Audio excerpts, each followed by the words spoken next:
यह हवेली राजा महाराजा के समय में बनाई हुई थी, लेकिन पिछले 18 सालों से इस हवेली में आज तक कोई भी रहने के लिए नहीं आया है। इच्छा होने पर भी इस हवेली में कोई भी नहीं रह पा रहा था, क्योंकि लोगों का कहना थी कि इस हवेली में भूत प्रेत का साया है। जब अजीत सिंह को इस हवेली के बारे में पता चला तो उसने तय किया कि वो इस रहस्य को जानकर ही रहेगा। क्यों लोग इस हवेली में नहीं रह पा रहे हैं? अजित, मेरी भूल? मैंने कौन सी भूल की? परछाई, इस हवेली में आने की भूल। मैं किसी को भी इस हवेली में खुश नहीं देख सकता। अजित, लेकिन क्यों? वो परछाई ने जवाब दिया, आज से 18 साल पहले इस हवेली के मालिक ने मुझे यहीं पे ही मार डाला था। मेरी कोई गलती भी नहीं थी। इस कारण की वजह से मेरी आत्मा इस हवेली में भटकती रहती है। मैं किसी को भी इस हवेली में नहीं रहने दूंगा, क्योंकि इस हवेली में मेरा खून हुआ था।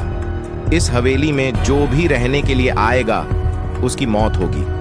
अजित ने कहा, मैं तुम्हें अपने असली रूप में देखना चाहता हूं। तुम्हें मारने से पहले मैं तेरी यह इच्छा अवश्य पूरी करूंगा। और उस परछाई ने एक भयानक दरमियाना रूप ले लिया। उसका चेहरा इतना भयानक था कि अजीत भी एक क्षण के लिए डर गया था, लेकिन देसरी ही क्षण में उसने अपने आप पर काबू पा लिया। बाद में इसने अपनी जेब में से सफेद पाउडर निकाला और उस भूत के पर फेंक दिया। भूत के पर पाउडर पड़ते ही वो जलने लग गया। बड़ी बड़ी ज्वाला उठने लगी। वो बहुत जोर जोर से चिल्लाने लगा और बाद में पूरी तरह से जल गया। उसके बाद अजीत ने चैन से सांस लिया और वहीं पर सो गया।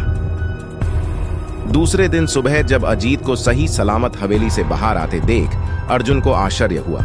अर्जुन ने अजीत से पूछा, तुम कैसे जिंदा हो? जब अजीत ने अर्जुन को कल रात को घटी घटना को परी तरह से बताया और बोला, अब यह हवेली भूतिया हवेली नहीं रही। दोस्तों, आपको यह कहानी राजस्थान के कोटा की भूतिया हवेली कैसी लगी? प्लीज हमें कमेंट करके जरूर बताएं।